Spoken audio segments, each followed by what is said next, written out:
All right, guys, 90 horse, Johnson, Evinrude. This is why you check this every single year. I've had this boat for 9 or 10 years. You check your gear oil every year, at least. Look at this. That's water coming out. That is not good. If I would have took this out all year long with only water inside there, that would have been bad. All right, we're getting down to the oil now.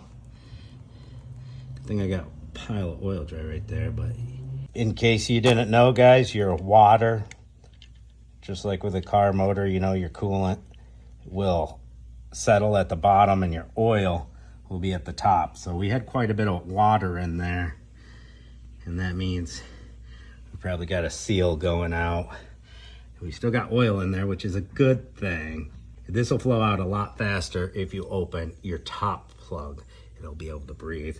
I'm gonna go ahead and get this all drained out. There wasn't that much water in there compared to the total capacity. See, we still got lots of oil. There's it draining out with that. Drains out a lot faster. But we're still getting lubrication in there, but we had a decent little amount of water that settled at the bottom. Could be these plug seals are going bad right here. So I'll scoop up a couple of those.